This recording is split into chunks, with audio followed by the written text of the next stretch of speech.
কি হয়েছে? স্যার, এই মাদা মিকায়াতকে সংবাদ পাঠাচ্ছে বস। আর ম্যাডামের বিয়ের সংবাদও শালায় পাচার করতে যাচ্ছিল, কিন্তু তার আগেই আমি শুনে ফেলি। আরিশ দাঁত কিড়মিড়িয়ে তাকায় মাটিতে লুটিয়ে থাকা ব্যক্তিটার দিকে।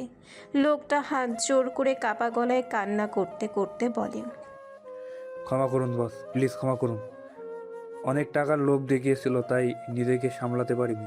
বলেছে খবর পাঠালে দ্বিগুণ টাকা দিবে, তাই সামান্য কিছু সংবাদ পাঠাচ্ছিলাম। ক্ষমা করুন বস। নিক নিচের সিগারেটটা হাতের আঙ্গুলে ঘোরাতে থাকে। এরপর ধীর পায়ে এগিয়ে এসে ঠিক আগের জায়গায় বসে পড়ে। ধূসর চোখের মণিগুলো রাগে দাউ দাউ করে জ্বলে ওঠে। দাঁত কটমট করে ঘাড় কাত করে তাকায় লুটিয়ে পড়া গার্ডের দিকে। সামান্য ঠান্ডা গলায় বলে, আমার লবণ খেয়ে আমার সাথে বেইমানি, শুয়োরের বাচ্চা। লোকটা ভয়ে কাঁপছে। নিক জ্বলন্ত সিগারেটটা হাতের আঙ্গুলে ঘোরাতে ঘোরাতে বলে, একজন বেইমানের জন্য নিক জেভরন ঠিক কতটা হিংস্র হয়ে ওঠে তার ধারণা নেই তোদের। জানিস না আমি কেমন? জানের মায়া ছিল না আমার, খেয়ে আমার সাথেই বিশ্বাসঘাতকতা। কুত্তার বাচ্চা। নিক আচমকা জ্বলন্ত সিগারেটটা লোকটার কণ্ঠনালীতে চেপে ধরে। লোকটা জ্বলন্ত সিগারেটের যন্ত্রণা সহ্য করতে না পেরে চেঁচিয়ে ওঠে। ক্ষমা করুন স্যার, জীবনে আর এই ভুল করবো না। প্লিজ স্যার, ছেড়ে দিন। নিক দাঁতের দাঁত পিষে মুখের কাঠিন্যতা আরো দৃঢ় করে বলে, ক্ষমা নামক কোনো শব্দ আমার কাছে নেই। বিশ্বাসঘাতকদের জন্য তো কোনো দিনও নেই। যেখানে নিজের জন্মদাত্রী মাকে ছাড় দেয়নি সেখানে তুই কে? শুয়োরের বাচ্চা, আবার খেয়ে আমার পিঠে ছুরি মারিস। নিক সিগারেটটা দিয়ে লোকটার কণ্ঠনালীর প্রতিটা অংশ জ্বালিয়ে দিতে থাকে। লোকটা যন্ত্রণার গলা কাটার মুরগির মতো ছটপট করছে। আরিশ একটা চাপাতি নিয়ে আসে, এরপর নিকের হাতে তুলে দেয়। নিক চাপাতিটা হাতে নিয়ে লোকটার হাতের তালুর ভেতরে ঢুকিয়ে দেয়। লোকটা আকাশের দিকে তাকিয়ে একটা গগন বিদানী চিৎকার দিয়ে ওঠে। লোকটা হাঁপাচ্ছে, মুক্তি চাচ্ছে, কিন্তু নিক লোকটার কান্নারত আতঙ্কিত মুখটার দিকে তাকিয়ে পৈশাচিক হাসি হাসতে থাকে। তার হাসির কোনো শব্দ ছিল না, চোখে তীক্ষ্ণতা নিয়ে লোকটার মুখের দিকে তাকিয়ে আছে। আর এক হাত দিয়ে লোকটার হাতের তালুর উপরে একের পর এক ছিদ্র করে যাচ্ছে। লোকটার আর্তনাতে পুরো মেনশন স্তব্ধ হয়ে আছে। বাকি কার্ডগুলো নিজেকে গুটিয়ে নিয়ে টান টান হয়ে দাঁড়িয়ে আছে। লোকটার চিৎকার চারিপাশে প্রতিটা দেয়াল জানান দিচ্ছিল এখানে নিকৃষ্টভাবে কারোর খুন হচ্ছে। অ্যানির চোখের পাতা ধীরে ধীরে হালকা হয়ে আসতে থাকে। প্রতিটা জানালার কাচ খুলে রাখা, বাতাস এসে তার লম্বা চুলগুলো মুখে এসে পড়ছে। হঠাৎ এক বিকট কান্নার শব্দে অ্যানির ভয়ে লাফিয়ে ওঠে। কপাল দিয়ে ঘাম জড়ছে। অ্যানি ভয়ে ভয়ে চারিপাশে তাকায়। কখনো এই জানালাগুলো খোলা থাকে না, তাহলে আজ কেন খোলা? নিকের কথা মাথায় আসতেই অ্যানি বিছানার দিকে তাকায়। পুরো শরীর ঘৃণায় ঘিন ঘিন করে ওঠে। এই নরপশুর সাথে রাত কাটিয়েছে ভাবতেই যেন বমি চলে আসছে। অ্যানি নিজের পুড়ে যাওয়া ডান পাটাকে আলতো নাড়াচাড়া করে বসে ওঠে। শরীরের ক্ষত অনেকটা কমেছে, পায়ের ক্ষতটা অনেকটা গভীর, তাই এখনও ব্যথা অনুভব হয়। অ্যানি ফ্রেশ হওয়ার জন্য বিছানা থেকে নামতে যাবে, আবারও সেই বুক ফাটা চিৎকার। অ্যানি জমে যায় সেখানেই, একটা চিৎকারে থেমে থাকে না। পরপর অনেকগুলো চিৎকারে অ্যানির ভেতরটা কেঁপে ওঠে। ভয়ে শিউরে ওঠে পুরো শরীর। অ্যানি আচমকা পেছনে বেলকনির দিকে তাকায়। বড় বড় নিঃশ্বাস ছেড়ে এক পায়ের উপর ওজন দিয়ে উঠে দাঁড়ায়। এরপর দেয়াল ঘেঁষে সামনে এগিয়ে যেতে থাকে।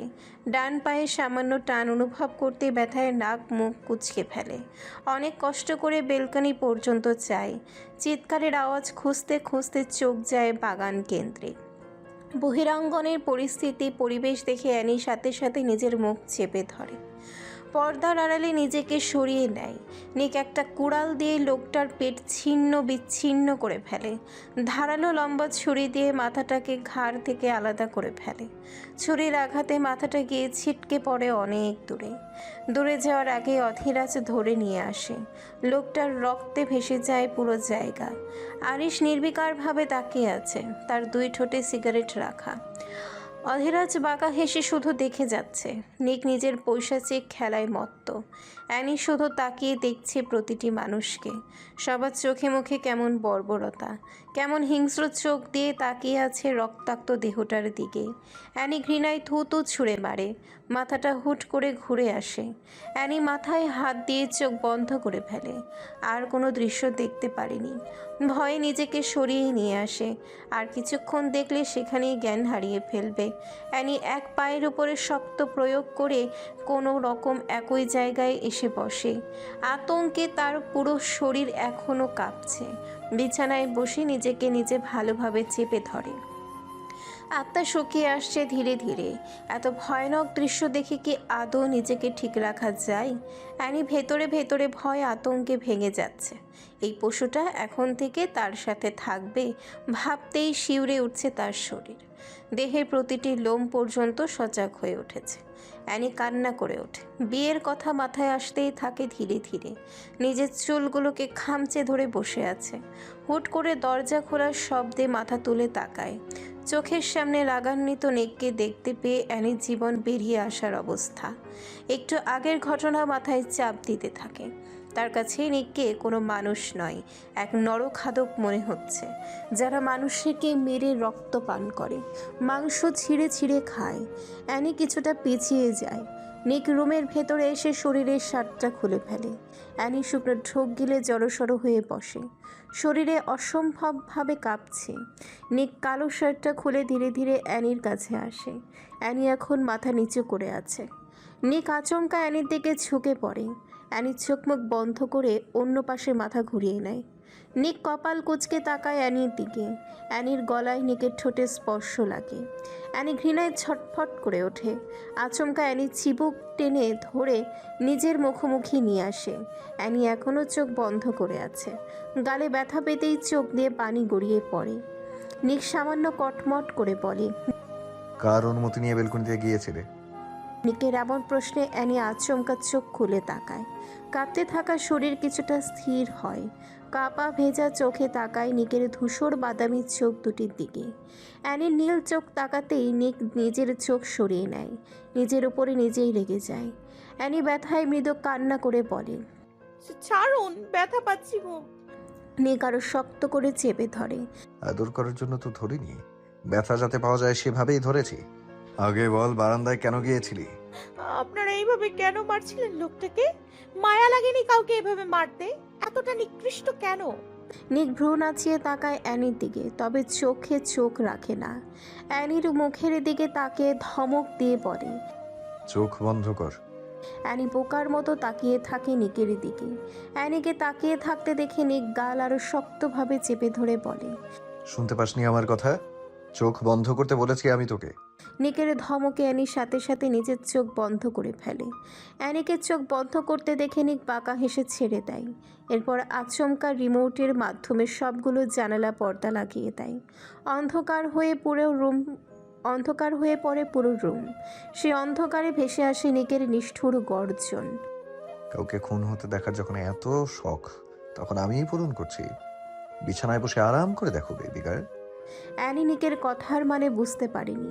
নিক একটা অনেক বড় ল্যাপটপ নিয়ে অ্যানির সামনে রাখে। অ্যানি এখনও চোখ বন্ধ করে রেখেছে। আচমকা কোনো কিছুর শব্দে ভয়ে শিউরে ওঠে। চোখ খুলে ফেলে চট করে। চোখের সামনে ভিডিওতে ভাসছে ভয়াবহ খুনের দৃশ্য। অ্যানি ভয়ে নিকের দিকে তাকাতেই নিক রহস্যময় হাসি দিয়ে অ্যানির হাতটা হ্যান্ডকাফ দিয়ে বেঁধে দেয়। অ্যানি ছটফট করে উঠে ছোটার জন্য। নিক ডোন্ট কেয়ার ভাব নিয়ে ডিভানে বসে। হাতে একটা ওয়াইনের বোতল নিয়ে গ্লাসে ঢেলে দেয়। বাঁকা হেসে অ্যানির দিকে তাকিয়ে বলে, খুনের দৃশ্য দেখার তো অনেক শখ। এখন দেখো সিনারি, বাস্তব দৃশ্য থেকে অনেক সুন্দর। আর হ্যাঁ, এখানে হুডি পরা লোকটা কিন্তু আমি। আর সামনে যে অর্ধ নির্যাতিত লোকগুলো দেখতে পাচ্ছ, সেগুলো হচ্ছে আমার শিকার। অন্ধকারে ভয়ানক রুমে অনেক বড় মনিটরে ভাসছে খুনের দৃশ্য। খুনের দৃশ্যের থেকে ভেসে আসছে লোকগুলোর ঘ্যার ঘ্যার আওয়াজ আর আর্তনাদ। অ্যানি সহ্য করতে না পেরে কান চেপে ধরার চেষ্টা করে, কিন্তু হ্যান্ডকাফ লাগানো হাত নাড়াতে পর্যন্ত পারছে না। অন্ধকার কক্ষে প্রতিধ্বনিত হতে লাগলো মানব কণ্ঠের বিকট আর্তনাদ, যেন কণ্ঠনালী বিদীর্ণ হয়ে আসন্ন মৃত্যু যন্ত্রণার ভয়াল অভিঘাতে ফেটে যাচ্ছে। কারো কণ্ঠে ছিল গলগল শব্দে রক্ত বমির বিকট গর্জন, কারো চিৎকার করুণ কর্কশতায় আকাশে বিদারী ঝঞ্ঝার ন্যায় ছড়িয়ে পড়ছিল। দেহ ছিন্ন বিচ্ছিন্ন হওয়ার মুহূর্তে উচ্চারিত আর্তনাদগুলো এমন ছিল যে নরকের অগ্নিকুণ্ড থেকে ছুটে আসে শয়তানি বিলাপ। মহিলাদের আতঙ্কিত চেঁচামেচি ভেঙে যাচ্ছিল কাঁপতে থাকা দেয়ালে।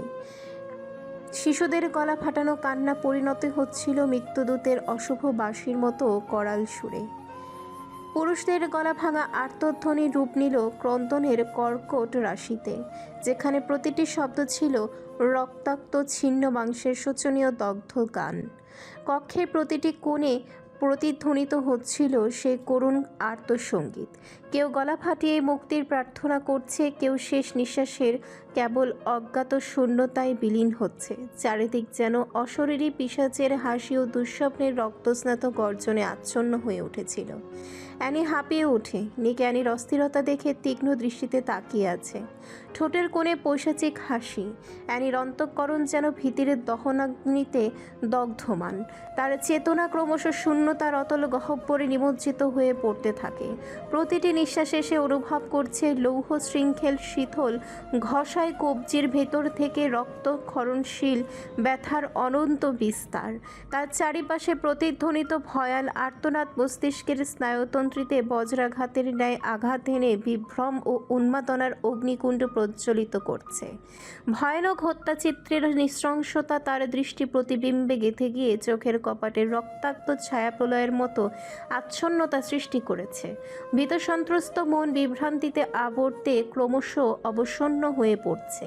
তার কাছে এখন বাস্তব ও বিভীষণ কল্পনার সীমানা সম্পূর্ণ মিশে যাচ্ছে। শিরায় শিরায় শীতল ত্রাস প্রবাহিত হয়ে তার অস্থিমজ্জায় হিমশীতল সঞ্চালন ঘটাচ্ছে। ফলে দেহ ছটফটাচ্ছে, অথচ মন অসারতার অতল অন্ধকারে নিমগ্ন। কণ্ঠনালী স্তব্ধ, কণ্ঠস্বর বন্দি। অ্যানির হৃদয় কাঁপছে। ভেতরটা তখন ভয়ার আতঙ্কে ভরে গেছে। হাত পা বাঁধা অবস্থায় সে একদম অসহায়, কিছুই করতে পারছে না। চোখের সামনে খুনের দৃশ্য আর ভেসে আসা চিৎকার তাকে কাঁপিয়ে তুলছে ভেতর থেকে। বুক ধরফর করছে, মনে হচ্ছে যেন হৃৎপিণ্ড বাইরে বের হয়ে আসবে। অ্যানি আর সহ্য করতে পারছে না এইসব দৃশ্য। আচমকা কান্না করে উঠে বলে, প্লিজ স্টপ, বন্ধ করুন এই মানসিক নির্যাতন। নিতে পারছি না আর আমি। কষ্ট হচ্ছে খুব এমন শব্দে। কেন বেবি গার্ল, খুন দেখবে না? এসব দেখার জন্যই তো এক পায়ে সাজে গিয়েছিলে। এখন কেন দেখতে পাচ্ছ না? কেন এত ছটফট করছো?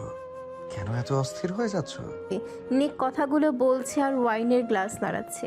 মনিটরে এখনো ভাসছে বিকৃত খুনের দৃশ্য, ভয়ানক শব্দ আর হৃদয় কাঁপানো চিৎকার।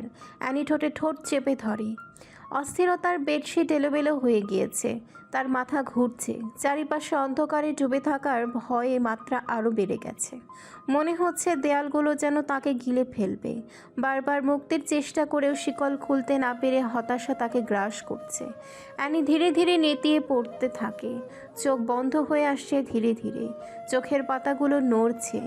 অস্ফুট আওয়াজে বলে, প্লিজ বন্ধ করুন, মরে যা। আর বলতে পারিনি। তার আগেই ঢলে পড়ে। জ্ঞান হারিয়ে একপাশে হেলে পড়ে অ্যানি। নিক বাঁকা হেসে উঠে দাঁড়ায়। ওয়াইনের গ্লাসটাকে শব্দ করে টেবিলে রাখে। তারপর ধীরে ধীরে গ্যাংস্টার বস বিছানার কাছে এগিয়ে আসে। ল্যাপটপটা বন্ধ করে জানালা দিয়ে ছুঁড়ে ফেলে দেয়। এত উপর থেকে ল্যাপটপ পড়াতে খণ্ড বিখণ্ডে পরিণত হয়।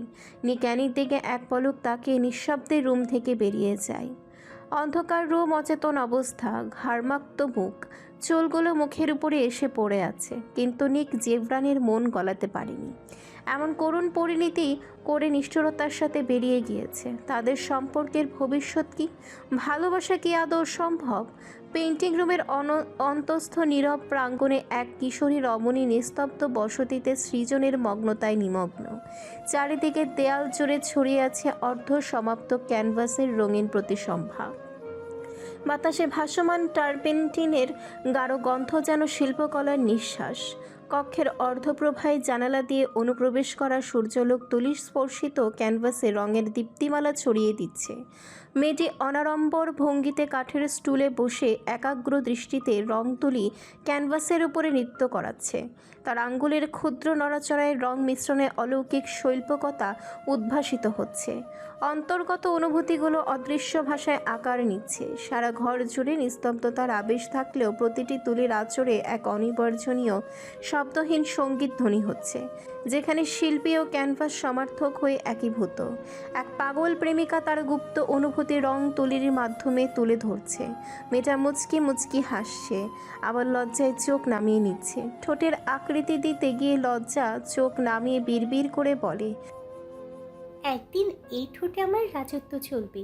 দিবেন তো সে রাজত্ব আমার রাজকুমার? না দিলি বা কি, আমি তো আপনার বউ হব। বউ হলে নিজের হক নিজে আদায় করে নিব। ঠোঁটের কোণে হাসি লুকিয়ে আবারও আঁকাতে মনোযোগী হয়ে পড়ে।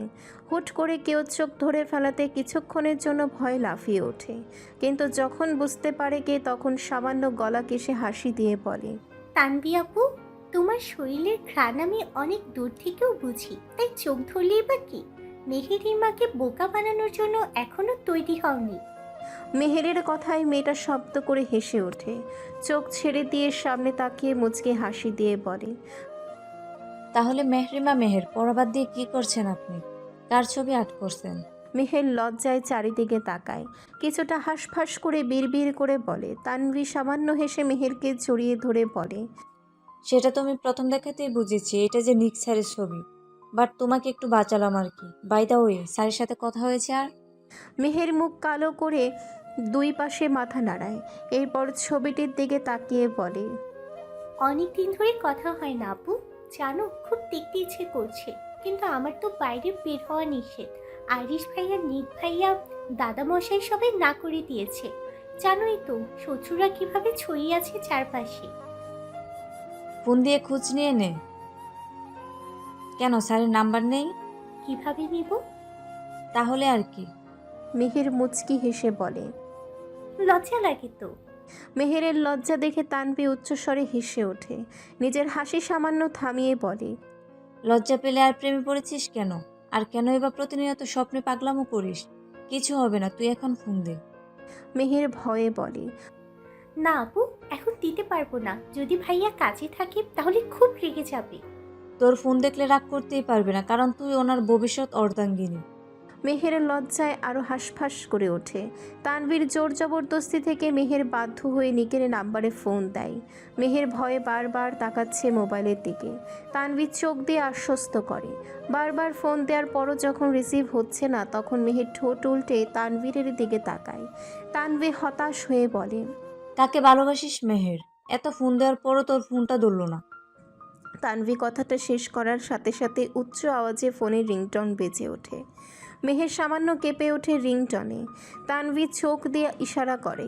মেহের ফোনের দিকে তাকিয়ে খুশিতে আত্মহারা হয়ে ওঠে। আচমকা তানভীর গলা জড়িয়ে ধরে চেঁচিয়ে ওঠে, আপু, নিক ভাইয়া ফোন দিয়েছে। তানভী অবাক হয়ে চোখ বড় বড় করে ফেলে। মেহেরকে ছাড়িয়ে চোখ দিয়ে ইশারা করে বলে, দ্রুত রিসিভ কর। ভয় করছে আপু। মেহের। মেহের শুকনো ঠোক গিলে রিসিভ করে। আসসালামু আলাইকুম ভাইয়া, কেমন আছেন? বল, কেন ফোন দিয়েছিস? নিকের গম্ভীর স্বরে যথেষ্ট মেহেরের ভেতর কাঁপিয়ে তোলার জন্য। মেহের লাজুক শ্বাস ফেলে বলে, খেয়েছেন ভাইয়া? না, এখনো খাওয়া হয়নি। কেন খাননি এখনো? কত বেলা হয়েছে, খেয়াল আছে আপনার? তুই খেয়েছিস? হুম। কেন? আপনি কেন খাননি?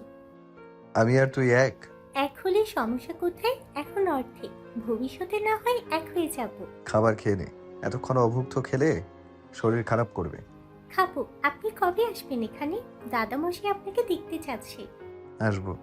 কবে আসবেন বলুন না। আসবো কোনো একদিন, পরে কথা বলছি। নিজের খেয়াল রাখিস। রাখছি এখন। মেহের আর কিছু বলতে পারেনি। ওই পাশ থেকে ফোন কাটার শব্দে মুচকি হাসে। মেহের কথা শেষ করার সাথে সাথেই তানভীর দুষ্টু বাক্য ভেসে আসে। পরে কথা বলছি, নিজের খেয়াল রাখিস। ও মাই গড, মেহরিমা মেহের পুরো আফ্রিকাকে কাঁপিয়ে তুলে যে নিক জেব্রান, সে তোর সাথে কতটা নমনীয়ভাবে কথা বলে। Interesting baby. মেহের মুচকি হেসে ছবিটার দিকে তাকিয়ে কিন্তু মেহের, আপু। পারবি নিক স্যারের বউ হতে? পূর্ণতা পাবে তোর ভালোবাসা। উনি তো মেয়েদের সহ্যই করতে পারে না। তানভি সিরিয়াস হয়ে বলে। বউ হওয়ার জন্য তো বেঁচে আছি আপু। যদি জীবনে কিছু পাওয়ার থাকে তাহলে আমি নিককেই চাইবো। হোক সে হৃদয়হীন, তাতে কি? ভালোবাসি আমি তাকে। উনি মেয়েদের সহ্য করতে পারেন না, কিন্তু আমাকে তো করতে পারে আপু। যখন উনি রক্তাক্ত হয়ে পড়ে থাকতেন তখন আমি সেবা করতাম। জ্বরে অচেতন হয়ে জ্ঞান হারিয়ে পড়ে থাকতেন, আমি পুরো রাজ্যকে জলপট্টি দিতাম। এখনও দিয়ে দিই, কিন্তু সমস্যা এখন উনি নিজের মেনশনে থাকে, তাই দেখা পাই না, সেবা করতে পারি না। উনি যদি আমাকে ঘৃণা করতেন তাহলে আমার সেবা কিভাবে গ্রহণ করেছে আপু? নিশ্চয়ই ওনার হৃদয়েও আমার জন্য স্থান আছে। তানভি দীর্ঘশ্বাস ছেড়ে তাকায় মেহেরের দিকে, মুচকি হেসে বলে। আপনার ভালোবাসা বোঝার ক্ষমতা এখনো আমার হয়নি ম্যাডাম, তাই এখন আপাতত পড়তে বসুন। আজ অনেকটা দেরি হয়ে গেছে আমার আসতে। দ্রুত বই বের করুন, আপনাকে পড়িয়ে আবার আমার ভার্সিটিতে যেতে হবে। মেহের হেসে নিজের রুমে চলে যায়। তানভিও মেহেরের সাথে চলে আসে। পড়ার টেবিলে বসে তানভি গলা কেশে বলে। মাথা থেকে নিক স্যারকে আগে বের করে নাও, না হলে হাজার পড়ালেও মাথায় কিছু ঢুকাতে পারবো না। মেহের অসহায় চোখে তাকায় তানভির দিকে। তানভি হেসে উড়িয়ে দেয়। অ্যানির জ্ঞান ফিরে প্রায় বিকেল 4টার সময়। পিটপিট করে চোখ খুলে তাকায়। মাথায় ব্যথা অনুভব করাতে পুনরায় চোখ বন্ধ করে ফেলে। শরীরে নড়াচড়ার সামান্য শক্তি পর্যন্ত নেই। অ্যানির বন্ধ চোখ দিয়ে বাঁধহীন অশ্রু গড়িয়ে পড়তে থাকে। শরীরে কালকে দুপুরের একটা পরিহিতা শার্ট, এখনও শাওয়ার নেওয়া হয়নি। নিজের জীবনের এমন অবিচল অবস্থা মনে পড়তে ভেতরটা হাহাকার করে ওঠে। ওর কি আর 5টা সাধারণ মানুষের মতন বাঁচার অধিকার নেই? আর কি কখনো বাহিরের আলো দেখতে পারবে না?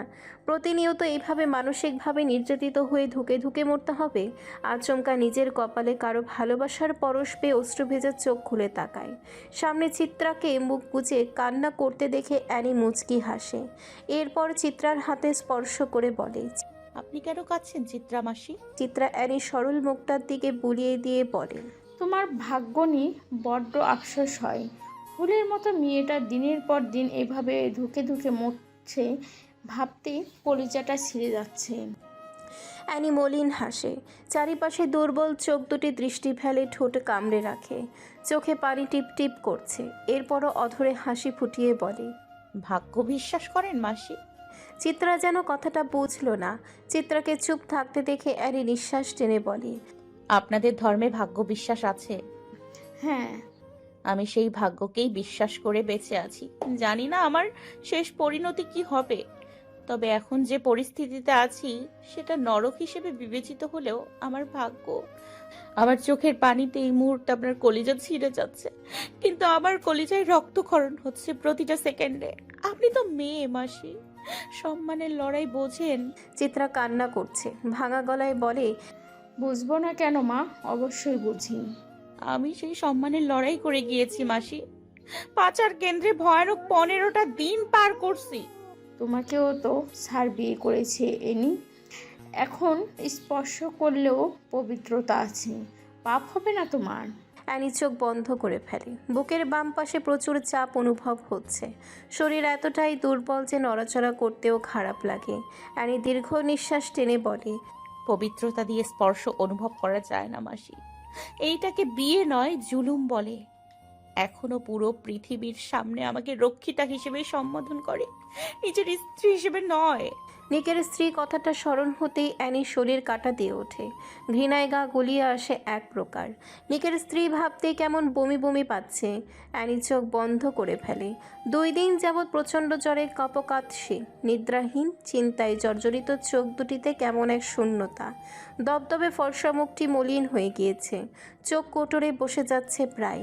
মুখের লাবণ্যতা ধীরে ধীরে ক্ষয়ে যাচ্ছে। চুলগুলোর উপর ঠিক কতদিন ধরে চিরুনি পড়ে না তার হিসেব হয়তো অ্যানির নেই। চিত্রা চেয়েছিল অ্যানির চুলগুলো তেল দিয়ে বেঁধে দেওয়ার জন্য, কিন্তু অ্যানি না করে দেয়। চিত্রার জোড়াজুড়িতেও সে রাজি হয় না। যে সৌন্দর্য চুলের বাহারে তার এমন পরিণতি, সেই সব ক্ষয়ে যাক। অ্যানি খুব করে চায় তার সৌন্দর্য নষ্ট হয়ে যাক। বিধাতা তার শরীরটাকে জ্বালিয়ে দিক, যাতে কোনো পুরুষের নজর তার উপরে না পড়ে। কোনো পুরুষ অধিক টাকার লোভে তাকে এক দেখাতেই পাচার কেন্দ্রে না রাখে। কোনো পুরুষ যাতে মনের খোরাক মেটাতে নিলাম কেন্দ্রে না তোলে। সর্বশেষ কোনো পুরুষ যাতে কামনা মেটাতে রক্ষিতা হিসেবে না রাখে। জোর করে নামমাত্র বিয়ে করে দিনের পর দিন মানসিক টর্চার না করে। এইটাই তো চাই অ্যানি। তার রূপ লাবণ্য শেষ হয়ে যাক। নিজের সৌন্দর্য নিয়ে এখন সে নিজেই বিরক্ত হয়ে পড়েছে। তার থেকেও হাজার গুণ সুন্দরী নারীরা রয়েছে, কিন্তু তাকেই কেন জানোয়ারদের কবলে পড়তে হলো? এটাই হলো ভাগ্য, হয়তো দুর্ভাগ্যও বলা যেতে পারে। অ্যানি নিজেকে ইদানিং অনেক সাহসী দাবি করে। যখন তাকে পাচার কেন্দ্রে রাখা হয়েছিল তখন সে ভয়ে কাঁপতে কাঁপতে ঠিক কতবার অজ্ঞান হয়েছে তার কোনো হিসেব নেই। কোনো পুরুষ কাছে ঘেঁষেনি তার, তবুও ভয়ে আতঙ্কে জমে যেত। খুবই ভীত প্রকৃতির সে। সামান্য রক্ত দেখলেই মাথা ঘুরে উঠত। সামান্য হাত কেটে গেলে কান্না করতে করতে পুরো বাড়ি মাথায় তুলে ফেলত। কিন্তু আজ তার পুরো শরীরে অসংখ্য ক্ষতের দাগ। ডান পা পুড়ে গিয়েছে, শরীরে কাজ গেঁথে গিয়েছে, প্রচণ্ড জ্বরে কাঁপছে 3টা দিন ধরে। অথচ আজ সে কান্নাকাটি করে পুরো বাড়ি মাথায় তুলছে না, কাউকে অভিযোগ করছে না। তার ভেতরে প্রচুর কষ্ট হচ্ছে। তার আপা তার পাশে নেই। যে নিকের সামান্য চাহনিতে সে ভয়ে কাঁপত, আজ সেই গ্যাংস্টার বস নিক জেফরানের চোখে চোখ রেখে সে কথা বলে। অনেক সাহসী আর বড় অনুভব করছে অ্যারি নিজেকে। হঠাৎ করে অ্যারির চোখ জল জল করে ওঠে। প্রশ্নের উত্তর যাচাই করতে নিজের ভাবনার মধ্যেই চিত্রার উদ্দেশ্যে বলে, মাসি, ওনার স্ত্রী কোথায়? তারা কি ওনার সাথে থাকে না? চিত্রা অবাক হয় প্রচুর। অ্যানির প্রশ্নটা বুঝতে না পেরে অবুঝের মতো বলে, কার স্ত্রী মা?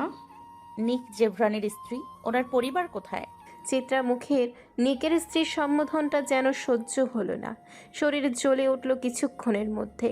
প্রচণ্ড ক্ষোভ আর ঘৃণায় জর্জরিত হয়ে বলে, আজ বলেছেন দ্বিতীয়বার আমাকে ওনার স্ত্রী হিসেবে সম্বোধন করবেন না মাসি। কোনো জালেমের স্ত্রীর সম্বোধন শুনলে শরীরে বিষক্রিয় ব্যথা অনুভব করি। আমি ওনার পরিবার সম্পর্কে জানতে চাচ্ছি। চিত্রা তপ্ত শ্বাস ছাড়ল। এরপর নিজেকে ধাতস্থ করে বলল, স্যারের তো পরিবার নেই। অ্যানি অবাক গলায় বলে, ওনার বাবা মা কোথায়? আমার জানা মতে বাবা মা কেউ বেঁচে নেই। আর উনি মায়ের কথা শুনতে প্রচণ্ড রেগে যায়। আর সেই রাগ নিভানোর ক্ষমতা আমাদের কারোই নেই। একবার সেই রাগ আমি নিজ চোখে দেখেছি। কি ভয়ঙ্কর দেখায় তখন! সেদিনকার কথা মনে পড়লে আজও বুক কেঁপে ওঠে। তবে সেদিন আরিশ স্যার ঠিকমতো যদি না পৌঁছাতো তাহলে অনেক গার্ডের জীবন যেত সেই দিন। এই ভাইপার মেনশনে এক তাণ্ডব লীলা লেগে যেত। অ্যানি প্রয়োজনের তুলনায় প্রচুর অবাক হয়। কোনো সন্তান তার মায়ের নাম শুনলে এতটা রেগে কেন যাবে? হয়তো লোকটা খারাপ, নিকৃষ্ট, কিন্তু নিজের মায়ের প্রতি এত রাগ। সন্তান যত খারাপ হোক নিজের মাকে সর্বদা মর্যাদা দিয়ে থাকে। মায়ের সঙ্গ পায়নি বলে আজ এতটা নরপিশাচ। অ্যানির মনে পড়ে বিয়ের দিন রাতের ঘটনা। সেদিন নিকের মায়ের কথা তোলাতে প্রচুর রেগে গিয়েছে। এর আগেও একবার তাকে আঘাত করেছে। আমি একবার বলেছিলাম, সেদিনও প্রচুর রিয়েক্ট করেছিল। চিত্রা ভয়ে চট করে তাকায় অ্যানির দিকে। অ্যানি চিত্রার ভয়টাকে অনুমান করতে পেরে বলে, ঘাবড়ে যাবেন না, রাগ করেছে, আঘাত করেছে, তবে অল্প। ভয় পাওয়ার মতো কিছু করেনি। বাই দ্য ওয়ে, ওনার স্ত্রী সন্তান নেই? অ্যানি অবাক হয়ে ভ্রু নাচিয়ে বলে, আমার জানা মতে নেই। স্যার মেয়েদের দেখলে প্রচুর নাক ছিটকায়। তাই তো বাড়িতে আমি বাদে কোনো মেড রাখি না। নেই, সব ছেলে কাজ করে। নাকশিটকায়? হ্যাঁ। তাহলে কি আমি মেয়ে নই? আমাকে কেন এভাবে আবদ্ধ করে রেখেছে? সে প্রশ্নের উত্তর আমরা প্রতিটি মানুষই খুঁজছি। তখন প্রথম তোমার কথা শুনেছি, স্টাফ থেকে শুরু করে সবাই বাকরুদ্ধ হয়েছিলাম। স্যারকে মেয়েলি জিনিসের কখনো জড়াতে দেখিনি। হ্যাঁ, উনি ভয়ানক, হৃদয় নেই, ভালোবাসা কিছুই নেই, কিন্তু মেয়েবাজ নয়। চিত্রার কথায় অ্যানি তাচ্ছিল্য হেসে বলে, খুব মুখোশ পরে থাকে। বদ্ধ সাউন্ড প্রুফ রুমের ভেতরের কাহিনী আপনারা কিভাবে জানবেন? চিত্রা থমথমে খেয়ে যায়। সত্যি তো তারা কিভাবে জানবে? আর নিক বাড়িতেই বা থাকে কতক্ষণ, কখন আসে কখন যায় তার কোনো ঠিক নেই। অ্যানি গম্ভীর হয়ে বলে, একদম পরিবারহীন কিভাবে থাকে মানুষ? স্যারের একদম কাছে বলতে আরিশ স্যার আছে, তবে ওনাকে একজন দাদামশাই ডাকে। আর তোমার বয়সে একটা মেয়ে আছে, হয়তো আরিশ স্যারের বোন। অ্যানি চমকায় প্রচণ্ড। আরিশের বোন আছে ভাবতেই সে অবাক হয়। মিস্টার আরিশের ছোট বোন আছে? তাই তো শুনেছিলাম, একবার এসেছিল এখানে, আর তখনই দেখেছিলাম প্রচুর মিশুক আর চঞ্চল প্রকৃতির, পুরো বাড়ি মাথায় তুলে রেখেছে। নিক স্যারকে এই একটা মেয়ের সাথেই কথা বলতে দেখেছি। অ্যানি গম্ভীর নিঃশ্বাস ছাড়ে। নরপশুদের ঝোপেও তাহলে কোমল মেয়ের বসবাস আছে। অ্যানিকে চুপ থাকতে দেখে চিত্রা বলে, আমার মন একটা জিনিস কিছুতেই মানতে চাচ্ছে না। হ্যাঁ, নিক স্যার প্রচুর রাগী আর ভয়ানক, বাট মেয়েবাজ না। চিত্রার আত্মবিশ্বাস দেখে অ্যানি পুনরায় তাচ্ছিল্য হেসে বলে, উনি কত সুন্দর, ভালো মানুষের মুখোশ পরে থাকে। যদি উনি সাধু পুরুষ হয় তাহলে শরীরের কামনা মেটায় কার কাছে? পাচার কেন্দ্রে প্রতি রাতে মেয়েদের যে বুক ফাটা আর্তনাদগুলো শুনে এসেছি, সেগুলো কি? তাদের সাথে এমন অবিচার করা তাদের সাথে এমন অবিচার কারা করে তাহলে? ওনার মতো জঘন্য লোক এখনো বসে আছে মাসি? উনি পরিবারের আদর্শে বেড়ে ওঠা সেই শুদ্ধ পুরুষ নয় যে সম্মানের ভয়ে মেয়েবাজি করবে না। ওনার কাছে টাকা, গাড়ি, বাড়ি সব আছে। প্রতি রাতে নারী পরিবর্তন করলেই বা কি মাসি? কে দেখবে? কে অভিযোগ দেবে? ক্ষমতা আছে কারোর? চিত্রা সামান্য তাকিয়ে ভয়ে শুকনো ঢোক গিলল। পুরো শরীর জমে অবশ হয়ে আসে। শরীরের রক্তের প্রবাহ গতি ধীরে ধীরে কমে যেতে থাকে। থরথর করে কাঁপতে থাকা শরীরটা নিয়ে কোনো রকম উঠে দাঁড়ায়।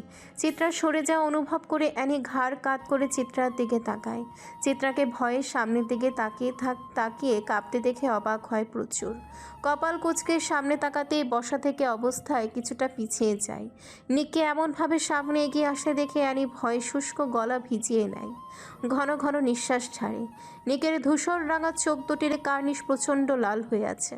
ফর্সা মুখমণ্ডলটা রক্তিম আকার ধারণ করেছে। চোয়াল শক্ত করে একদম বিছানার পাশে এসে দাঁড়ায়। নিকের বড়সড় দেহটা অ্যানির চোখের সামনে ভেসে ওঠে। কালো শার্ট পরিহিতা সুদর্শন যুবক অত্যন্ত ক্ষোভ নিয়ে তার দিকে হিংস্র নজর ফেলে তাকিয়ে আছে। অ্যানি নিজেকে গুটিয়ে নেয়। অজানা আতঙ্কে বিছানার নরম চাদর খামচে ধরে। শরীর প্রচুর দুর্বল এখন। যদি এই দুর্বল শরীরের উপর পুনরায় কোনো আঘাত পড়ে তাহলে মৃত্যু নিশ্চিত। অ্যানিও চায় মরে যেতে, কিন্তু মরে যাওয়ার বিষয়টা অনুভব করলেও ভয় কাজ করে। ছোট্ট শরীরটা কিছুক্ষণের মধ্যে বরফের ন্যায় জমে যায়। শুধু অনুভব করছে চিত্রা ধীরপায়ে রুম থেকে বেরিয়ে যাচ্ছে। বিষয়টা অ্যানির খেয়ালে আসতে অধৈর্য হয়ে ছটফটিয়ে ওঠে। যাবেন না মাসি, প্লিজ যাবেন না। চিত্রা কিছুক্ষণের জন্য দাঁড়ায়, তবে পিছু ফিরে না আর। চোখ পানি নিয়ে নিকের ভয় রুম থেকে বেরিয়ে যায়। চিত্রা চলে যেতেই নিক শব্দ করে দরজাটা লাগিয়ে দেয়। তার তীক্ষ্ণ দৃষ্টি এখনও অ্যানির মুখের দিকে। অ্যানি ভয়ে কুঁকড়ে যায়। নিক নিচের ঠোঁট কামড়ে কিছুক্ষণ চুপ করে দাঁড়িয়ে থাকে। রাগ কমানোর জন্য অযথা প্রয়াস চালাচ্ছে। নিককে চুপ থাকতে দেখে অ্যানি মাথা তুলে তাকায়। নিক অ্যানির দিকেই তাকিয়েছিল। নিকের লাল হয়ে যাওয়া হিংস্র চোখ জোড়া অ্যানির চোখ এড়ায় না। সকল নীরবতা ভেঙে নিকের গভীর গর্জন বেরিয়ে আসে। অ্যানি থম মেরে বসে থাকে। কোনো সারা শব্দ নেই, শুধু ঘন ঘন নিঃশ্বাসের শব্দ শোনা যাচ্ছে। নিক নীরবতার মধ্যে দাঁত কটমট করতে থাকে। অ্যানির দিকে এমনভাবে তাকিয়ে আছে যেন কোনো শিকার। নিক আচমকা ছোট ধারালো একটা ছুরি বের করে প্যান্টের পকেট থেকে এরপর খুব রুক্ষভাবে অ্যানির ঠোঁটের উপরে রেখে চেপে ধরে। অ্যানি ভয়ে শিউরে ওঠে। আতঙ্ক চোখে নিকের দিকে তাকায়, কিন্তু নিক অ্যানির চোখের দিকে ফুলেও তাকায় না। অ্যানি একটা জিনিস খুব ভালোভাবে খেয়াল করেছে, নিক কখনো তার চোখের দিকে তাকিয়ে কথা বলে না। অ্যানির ভাবনার মধ্যে নিকের শান্ত গম্ভীর হুমকি ভেসে আসে। নিক বাঁকা হেসে ছুরিটা আরও ভালোভাবে চেপে ধরে। নিকের অসমাপ্ত কথার রেশ ধরে অ্যানি পুনরায় প্রশ্ন করে। নিক নিচের ঠোঁট কামড়ে সামান্য হেসে পড়ে। নিকের অত্যন্ত ঠান্ডা হুমকিতে অ্যানির ছোটোখাটো কোমল দেহটা পুনরায় কেঁপে উঠল। এখনও শক্তভাবে তার উপরে ঠোঁটে ছুরি চেপে ধরে আছে। ফলে অ্যানি ব্যথা অনুভব করছে, কষ্ট হচ্ছে প্রচুর। সামান্য ভাঙা গলায় বলে, আমি কিভাবে হিসাব দিব? কিন্তু তোমাকে তো দিতেই হবে বেবি গার্ল। আমার কাছে আপনার সম্পর্কে ধারণা নেই নিক জেভরান। যেখানে আপনাকেই চিনি না, তখন আপনার কামনার হিসেব কিভাবে করব? আচমকা নিক অ্যানির কাঁধ শক্তভাবে চেপে ধরে। নিকের শক্ত হাতের চাপে অ্যানি ব্যথায় চিৎকার করে ওঠে। নিক অ্যানির ঠোঁটের উপর থেকে ছুরিটা অত্যন্ত ক্ষোভে সরিয়ে ফেলে। ধারালো ছুরির সামান্য আঁচড় অ্যানির ঠোঁটের উপরে লেগে যায়। সাথে সাথে তরল রক্ত গড়িয়ে পড়তে থাকে গোলাপি ঠোঁটগুলো থেকে। অ্যানি ব্যথা অনুভব করছে, বুঝতে পারছে তার ঠোঁটে ছুরির আঘাত লেগেছে, আর সে জায়গা থেকে রক্ত গড়িয়ে পড়ছে। সামান্য জ্বালা করে ওঠে। অ্যানি নিচের ঠোঁটের ভেতরে মাংস শক্ত করে কামড়ে ধরে ব্যথা সহ্য করতে থাকে। অ্যানির হাত দুটি নিকের কবলে। নিক অ্যানির রক্তাক্ত ঠোঁটের দিকে এক পলক তাকিয়ে দাঁত কিড়মিড়িয়ে ওঠে। নিকের ক্ষিপ্ত কণ্ঠে বলা অপমান মিশ্রিত কথাটা অ্যানির হৃদয়ে তোলপাড় করে ওঠে। রক্ষিতা শব্দটা তার কাছে সবচেয়ে ঘৃণিত, কিন্তু আজ সে বারবার সে কথারই সম্মুখীন হচ্ছে। অ্যানি নিজেকে আটকাতে পারেনি। সে সব ভয়কে ভুলে গিয়ে নিকের দিকে ক্ষিপ্ত চোখে তাকিয়ে বলে, সামান্য রক্ষিতাকে বিয়ে কেন করেছেন? আপনার ব্যক্তিত্বে আঘাত করলো না আপনাকে আঘাত করলো না তাকে বিয়ে করাতে? নিক অ্যানির হাত মুচড়ে ধরে। অ্যানি মাথা নিচু করে চোখ মুখ খিচে ফেলে। নিক অ্যানির চিবুক ধরে বলে, প্রশ্নের উত্তরটা দিয়ে দিন। বিয়ে কেন করেছেন? বিয়ে না করলেও তো আপনি দিব্যি চলতে পারতেন। বেশি কথা বলে ফেলছো না? গলা উঁচিয়ে কথা বলে জবান বন্ধ করে দিব। No one should ever fall victim to my wrath. It will bring total destruction. মাথায় রাখবে বেবি গার্ল। মাঝে মাঝে ইচ্ছে করে গলা টিপে শ্বাসরোধ করে মেরে ফেলি, আবার মাঝে মাঝে ইচ্ছে হয় করুণা করে বাঁচিয়ে রাখি। আমার সম্মুখে দাঁড়িয়ে কেউ সামান্য আওয়াজে কথা বলতে পারে না। নিজের রক্ষিতাকেই বিয়ে করেছি, অন্য জনের জিনিস হলে ফিরিয়েও তাকাতাম না। নিক অ্যানির হাত ছেড়ে দেয়। নিকের শক্ত স্পর্শে আঙ্গুলের দাগ বসে গিয়েছে। অ্যানি নিজের হাতে সামান্য স্পর্শ করে চোখের পানি ফেলে দেয়। নিক ফ্রেশ হওয়ার জন্য ওয়াশরুমে প্রবেশ করতে যাবে, এমন সময় অ্যানি প্রশ্নে আবারও থেমে যায়। আমার অশালীন ভিডিওগুলো ডিলিট করে দেবেন প্লিজ। নিক সামান্য ভ্রু কুঁচকে অ্যানির দিকে তাকায়। অ্যানির কাতর চোখগুলোর দিকে তাকিয়ে তড়িৎ গতিতে সরিয়ে নেয়। এই মুখটার দিকে সে তাকাতে পারে না, জানা নেই তার কি হয়ে যায়। অ্যানির কথাটা বুঝতে তার কিছুক্ষণ সময় লাগে। পর মুহূর্তে যখন বুঝতে পারে, তখন বাঁকা হেসে বিনা শব্দে ওয়াশরুমে ঢুকে পড়ে। অ্যানি ক্রোধে ফেটে পড়ে। ইচ্ছে করছে একটা তলোয়ার দিয়ে রাক্ষসটাকে ক্ষতবিক্ষত করে দিতে। জীবনে নরখাদক দেখেনি, কিন্তু মানুষরূপী নিক জেভরানকে নরখাদক হিসেবে দেখেছে। অ্যানি বিড়বিড় করে ওঠে। কখনো যদি সুযোগ হয় তাহলে আমার হাতে আমার হাতে আপনি খুন হবেন, গ্যাংস্টার বস নিক জেভরান। আপনাকে খুন করে হলেও আপনার রাজ্য থেকে পালাবো। বাঁচলে গর্বের সাথে মাথা উঁচু করে বাঁচবো। এমন মাথা নিচু করে অসম্মানের সাথে বাঁচার কোনো অধিকার নেই। রক্ষিতার দায়িত্ব পালন না করলেও রক্ষিতা কলঙ্ক নিয়ে বাঁচতে পারবো না। প্রয়োজন আপনাকে খুন করব, না হলে নিজে খুন হব। শুধু সঠিক সময়ের অপেক্ষা। অ্যানির ভাবনার মধ্যে নিক ওয়াশরুম থেকে বেরিয়ে আসে। অ্যানি তাকায় না, অন্য পাশে তাকায়, চোখ বন্ধ করে আছে।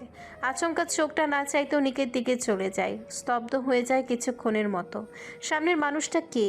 দিন দুনিয়া পরিস্থিতি সব সময় সবকিছু ভুলে এক দৃষ্টিতে তাকিয়ে থাকে নিকের উন্মুক্ত শরীরের দিকে। চোখ আটকে যায় বুকের অসংখ্য ক্ষত চিহ্নগুলোর দিকে। দবদবে ফর্সা শরীরে ক্ষতগুলো বড্ড মেবানান লাগছে। পিঠে সাপের পেঁচিয়ে রাখা ট্যাটু দেখে ঝাপসা হয়ে আসে। লোকের রুচির দুর্ভিক্ষ হলেই এসব ট্যাটু করে। ডান হাতে দুইটা পাখির ট্যাটু দেখে মুচকি হাসে।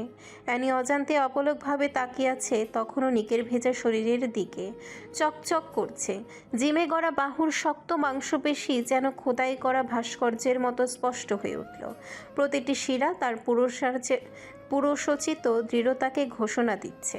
কপাল বেয়ে ভেজা চুলের ফাঁক গলে ফোঁটা ফোঁটা জল গড়িয়ে নামছিল গালের রেখা বেয়ে।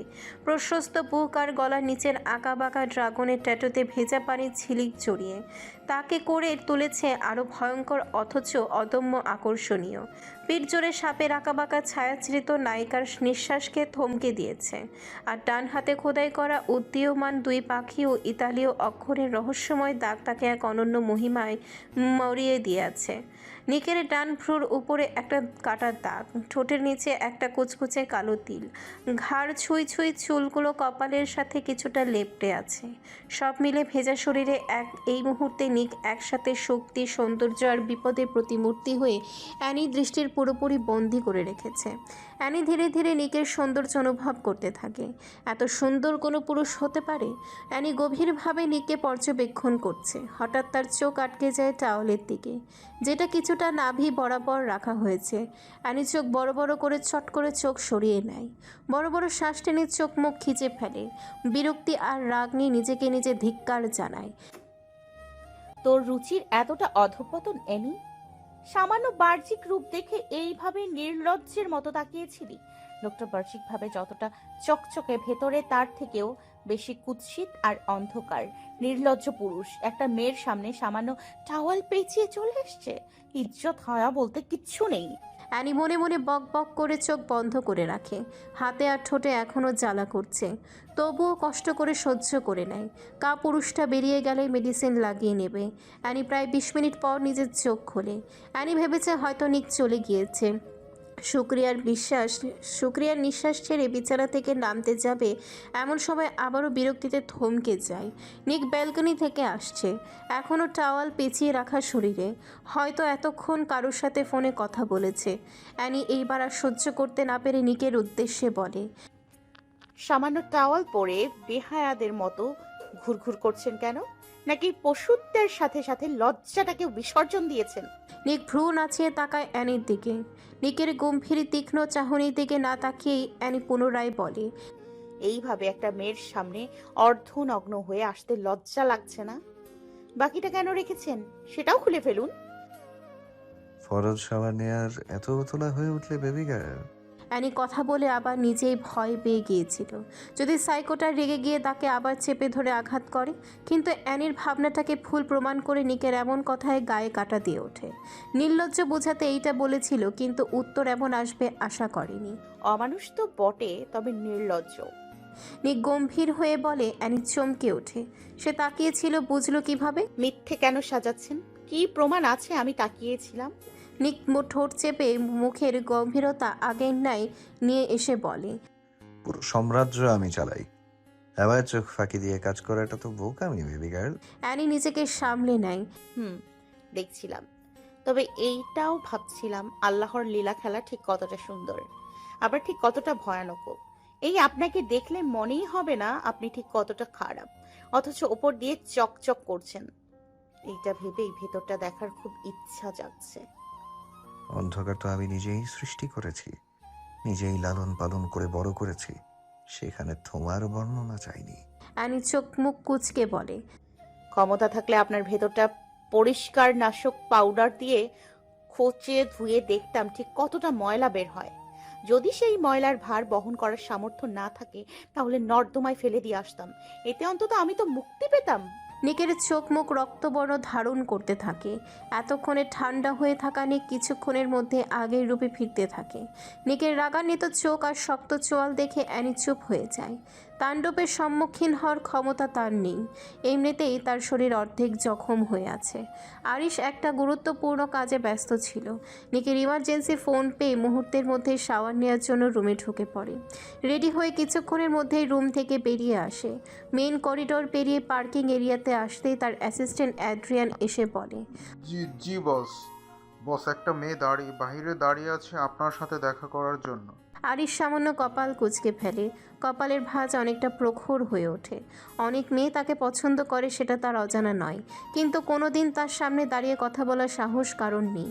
এত বড় স্পর্ধা কেউ কোনোদিনও দেখাবে না, কিন্তু হঠাৎ কোনো মেয়ে আসার কারণ। আরিশ বিরক্ত হয় প্রচুর। গাড়িতে উঠতে উঠতে বলে, আরিশের রুক্ষ মেজাজে অ্যাড্রিয়ান প্রচণ্ড ভয় পেয়ে যায়। সামান্য কাপা গলায় বলে, আর সরি বস। মেয়েটাকে চলে যেতে বল। এসব বালের সংবাদ এসে আমাকে দেওয়ার সাহস কিভাবে হয়? নেক্সট টাইম যাতে এমন না হয়। জি বস, এখনো দিতাম না, বাট মেয়েটা 2 দিন বিষণ্ণ মুখে আপনার জন্য অপেক্ষা করে গিয়েছে। আপনি না আসাতে দেখা করতে পারেনি, আমাকে অনুরোধ করেছিল, তাই এসে জানিয়েছি। আরিশ পাত্তা দিল না কোনো কথাকে। স্বভাবসুলভ গম্ভীরতা টেনে ভালোভাবে বসে পড়ে। অ্যাড্রিয়ান ড্রাইভিং সিটে বসে গাড়ি স্টার্ট দিয়ে দেয়। বাহির সম্মুখে আসতেই অ্যাড্রিয়ানের চোখ যায় মেয়েটার দিকে। বুকে হাত গুজে দাঁড়িয়ে আছে। আরিশ গাড়ির সামনে কোনো মেয়েকে দেখে বিরক্তিতে চোয়াল শক্ত করে ফেলে। এইভাবে গাড়ির সামনে দাঁড়িয়ে থাকাটা আরিশের মোটেও পছন্দ হলো না। রাগে গর্জন করে বলে, পিষে ফেল গাড়ির নিচে। অ্যাড্রিয়ান শুকনো ঠোক গিলে বলে। স্যার, এই মেয়েটাই অপেক্ষা করেছিল আপনার জন্য। আরিশ সানগ্লাসের আড়ালে মেয়েটার মুখ দেখল কিছুক্ষণের জন্য। পুরো মুখটা চোখের সামনে ভেসে উঠতেই সাথে সাথে চোখ থেকে চশমা খুলে ফেলে। সামান্য ভ্রু কুঁচকে তাকিয়ে স্ক্যান করে। মেয়েটাকে তার খুব পরিচিত লাগছে। ধীরে ধীরে অ্যানির কথা মনে পড়তে থাকে। অ্যানির বড় বোন। অ্যানির সব বায়োডাটা সংগ্রহ করতে গিয়ে নাজলির ছবি দেখেছে আরিশ, তাই তাকে চিনতে মোটেও ভুল হয়নি। আরিশ গম্ভীর শ্বাস টেনে গাড়ি থেকে নামে। অবিশ্বাস নজরে আরিশের দিকে তাকায়। আরিশ ব্লেজার ঠিক করে গম্ভীর পায়ে নাজলির দিকে এগিয়ে যায়। নাজলি কোনো পুরুষকে নিজের কাছে আসতে দেখে ধারণা করে নেয় এইটাই তাহলে সেই ব্যক্তি। নাজলির অথরে হাসি ফুটে ওঠে। আরিশ দূরত্ব বজায় রেখে নাজলির সম্মুখে দাঁড়ায়। নাজলি আরিশের দিকে তাকিয়ে বলে, মুসলমান হলে সালাম গ্রহণ করবেন। অবশ্য সালাম সব ধর্মেই দেওয়া যায়। আপনি তাহলে গ্যাংস্টার বস নিক জেভরানের বন্ধু, ক্রিমিনাল গ্যাংয়ের লিডার আরিশ? তাই তো মনে হচ্ছে মিস নাজলি। নিজের নাম আরিশের মুখে শুনে নাজলি বেশ চমকায়। অবাক হয়ে বলে, আমার নাম কিভাবে জানলেন? আমি তো পরিচয় দিইনি। আরিশ বাঁকা হেসে বলে, ঘরের কোনায় বসে থেকে লিডার হওয়া যায় না। নিশ্চয়ই কিছু গুণ ছিল, তাই হয়েছি। সেই গুণ থেকে আপনাকে চেনা। নাজলি ছোট ছোট চোখ করে তাকায় আরিশের দিকে। নাজলি তপ্ত শ্বাস ছাড়ে। এদের সাথে কথা বলে সে কোনোদিন পারবে না, এটা তার অজানা নয়। আপনার কাছে প্রয়োজনে এসেছি মিস্টার আরিশ। প্রয়োজনটাও বেবি আমার জানা। জানাটাই স্বাভাবিক। আমার জীবনের সবচেয়ে অমূল্য রতন তো আপনাদের কাছে। নাজলির চোখ পানি ভিড় করতে থাকে, কিন্তু নিজেকে শক্ত করে ঠোঁট কামড়ে রাখে। এখন কান্না করে দুর্বল সাজার সময় নয়। আরিশ অন্যদিকে তাকিয়ে হেসে বলে, অমূল্য রতনকে ভুলে যেতে শিখুন মিস নাজলি, কারণ তার দেখা আর কোনোদিন পাবেন না। সে বেঁচে আছে তো? আমার বোনটা ঠিক আছে তো? কি সেই করুণ কণ্ঠ, কি সেই মায়া ভরা স্বর, যে কেউ গলে যেতে বাধ্য। আরিশের বুকটাও ধক করে ওঠে। বন্ধুত্ব সবকিছুর জন্য নিজের অনুভূতিটাকে বিসর্জন দিয়েছে। মাথায় শুধু এখন একটা কথায় ঘুরপাক খাচ্ছে, অ্যানি এখন একা নয় যে সে অনুভূতির সাগরে ভাসবে। সে এখন নিক জেভরানের বিবাহিতা স্ত্রী। জানা নেই নিক কেন বিয়ে করেছে, তবুও স্ত্রীর অধিকার না দিক, ভালোবাসা না দিক, তবুও ইসলামী শরীয়তে তার স্ত্রী। আর নিজের ভাইয়ের বউয়ের দিকে নজর দেওয়ার মতো খারাপ আরিশ নয়। সরিয়ে নিচ্ছে নিজেকে অ্যানির অনুভূতি থেকে। রাতে নীরবে যখন অ্যানির মায়াবী চাহনিগুলো চোখে ভেসে ওঠে, তখন একটা জিনিসই মস্তিষ্কে উচ্চারিত হয়, অ্যানি নিকের স্ত্রী। নাজলি অশ্রু ভেজা চোখে তাকিয়ে আছে আরিশের দিকে। আরিশ নিজেকে ঠিক করে আগের ভঙ্গিমায় বলে, মেরে ফেলার কথা ছিল মিস নাজলি। রক্ষিতা হয়ে বাঁচা যায় মিস্টার আরিশ? না বাঁচার কি আছে? নাজলি বিরক্ত হলো প্রচুর। এরা দেখতেই সুন্দর, কিন্তু ভেতরে একদম অন্ধকার। নাজলির রাগ হলেও নিয়ন্ত্রণে এনে বলে, কেন কিনেছে নিক জেভরান আমার বোনকে? ওর বয়স মাত্র 17, এখনও 18 স্পর্শ করেনি। তার আগেই হতে হলো এক শক্তপোক্ত ব্যক্তির দৈনন্দিন ভোগ্যবস্তু। আমার বোন বেঁচে আছে সেই আশা আমি কিভাবে করি মিস্টার আরিশ? নিক জেভরানকে শুধু আপনি নয়, আমরা পুরো জাতি চিনি। ওনার মতো ভয়ঙ্কর ব্যক্তির স্পর্শ পেয়েও আমার বোনটা এখনো বেঁচে আছে ভাবতে বলছেন? আরিশ কপাল কুঁচকে তাকায় নাজলির দিকে। অনেক কিছুই ভেবে ফেলেছে তাহলে, অথচ কিছুই হয়নি।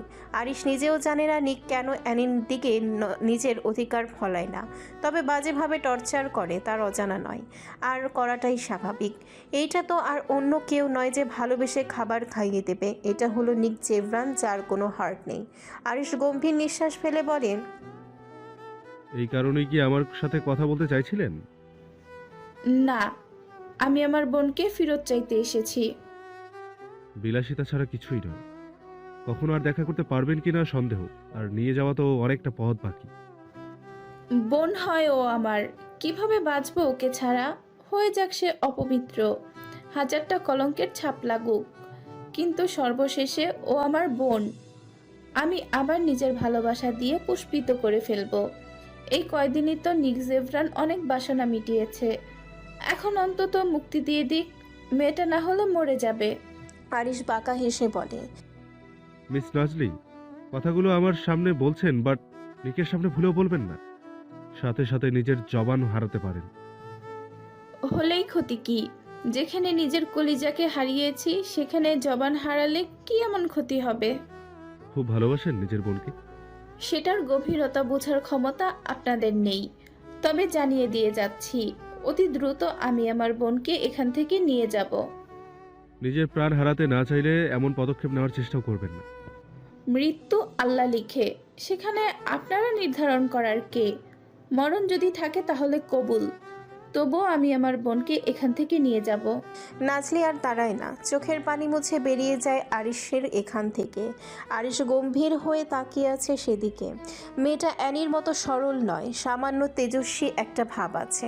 আরিশ সামান্য ঠোঁট চেপে ধরে গাড়িতে গিয়ে বসে পড়ে যায়। অজানা এক কারণে গম্ভীর চিন্তায় মগ্ন হয়ে যায়। সামনে কি আসতে চলেছে? রিসর্টের পাশে এসে নাজলি অন্যমনস্ক হয়ে ভেবে যাচ্ছে। দৃষ্টি তার মেঝেতে নিবদ্ধ করে রাখা। হঠাৎ চোখের সামনে কাউকে দেখে থেমে যায়। নিচ থেকে দৃষ্টি সরিয়ে সামনে তাকায়। নাজলি তাকাতেই নাবিদ ভ্রু কুঁচকে বলে, কখন থেকে ডাকছি, মনোযোগ কোথায় ছিল নাজলি? নাজলি গম্ভীর নিঃশ্বাস ফেলে বলে, বলো। তোমার কণ্ঠস্বর খেয়াল করিনি।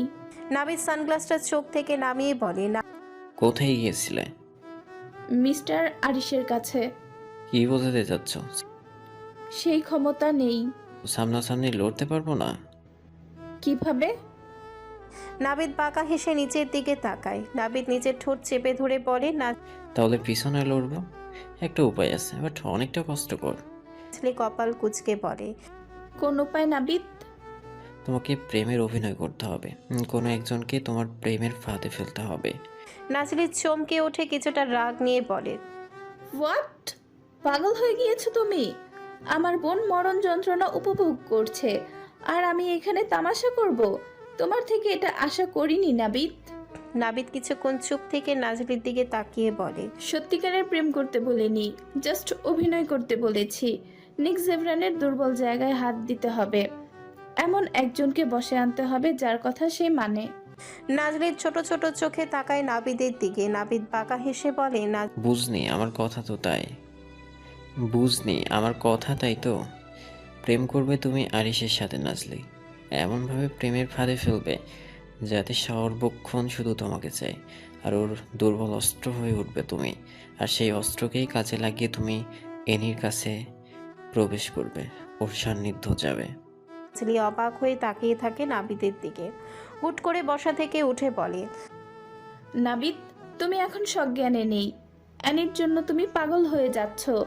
তুমি কি বলছো ভেবে বলছো? আরিশ, উনি 2 বছরের বাচ্চা নয় যে আমি প্রেমের প্রস্তাব দিব আর একসেপ্ট করে নিবে। উনি ক্রিমিনাল গ্যাংয়ের লিডার নাবিদ। ওনার তীক্ষ্ণ চতুরতা সম্পর্কে শুধু আমি নই, পুরো শহর চিনে। ওনার সাথে খেলা মানে দ্বিতীয় বিশ্বযুদ্ধ করা।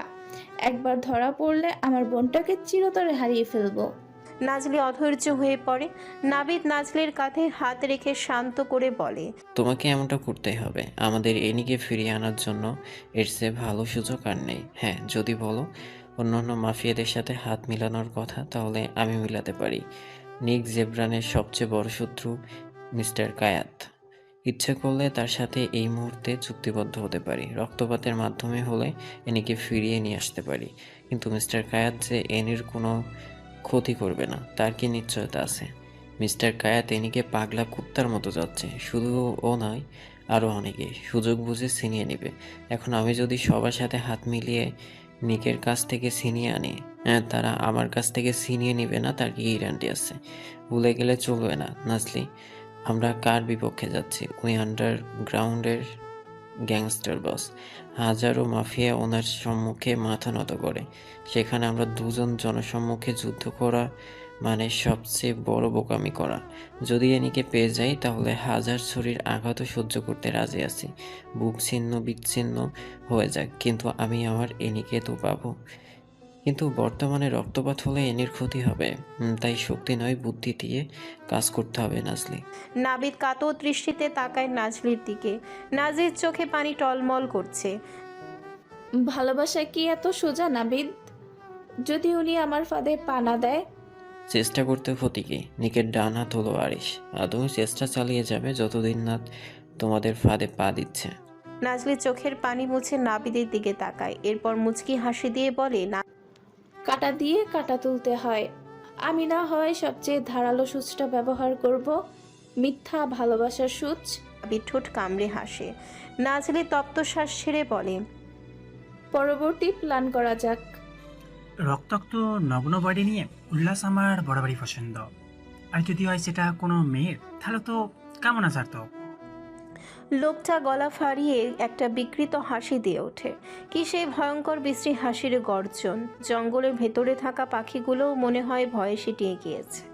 লোকটা মেয়েটার রক্তাক্ত নগ্ন বডিতে হাত বুলিয়ে দিতে থাকে। ঠোঁটের কোণে লেগে আছে নিষ্ঠুর পৈশাচিক হাসি। মেয়েটা কিছুক্ষণ আগে পর্যন্ত বেঁচে ছিল, কিন্তু 2 মিনিটে সে আজ পরপারের সঙ্গী। বাঁচতে দেয়নি এই কঠিন সমাজে দাঁড়িয়ে থাকা কিছু মানুষরূপী জানোয়ার। অন্ধকার কক্ষ জুড়ে মৃত্যুর শীতলতা ছমছমে ভাবে ছড়িয়ে আছে। ভাঙা কাচের টুকরোর মতো ছড়িয়ে ছিটিয়ে থাকা নীরবতার চারিপাশে ঘন কুয়াশার মতো জমাট বেঁধে আছে। মাঝখানে দাঁড়িয়ে থাকা উন্মাদ লোকটির নগ্ন দেহ রক্তে ভিজে ওঠা তামাটে আভায় জ্বলজ্বল করছে। তার চোখে উন্মত্ততার নেশা, ঠোঁটে রক্তমাখা এক বিকৃত হাসি, যেন মৃত্যু তার কাছে আনন্দের একমাত্র উৎসব।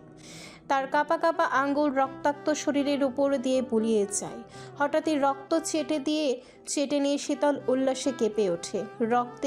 মুখে রক্তের কষা গন্ধ, আর কণ্ঠ থেকে বেরিয়ে আসা বিকৃত হাসি দেয়াল ছুঁয়ে প্রতিধ্বনিত হতে থাকে। প্রতিটি চুমুক যেন তার অস্থির আত্মাকে তৃপ্তি দিচ্ছে। প্রতিটি ফোঁটা রক্ত তার ভেতরের হিংস্র ক্ষুধাকে আরও জাগিয়ে তুলছে। নগ্ন দেহটি নিস্পন্দ পড়ে আছে, চোখ শূন্য, ঠোঁট নিস্তেজ, ত্বকের উপরে অসংখ্য ছিঁড়ে যাওয়া ক্ষত। শরীরের উষ্ণতা ইতিমধ্যেই নিঃশেষিত, অথচ তার উপরে নেমে আসা উন্মাদ লোকটির রক্তপিপাসা যেন থামতে জানে না। চারিপাশে নিস্তব্ধতা ভারী হয়ে ওঠে, শুধু শোনা যায় সেই উন্মাদ হাসি আর রক্তচাটার অশুভ শব্দ।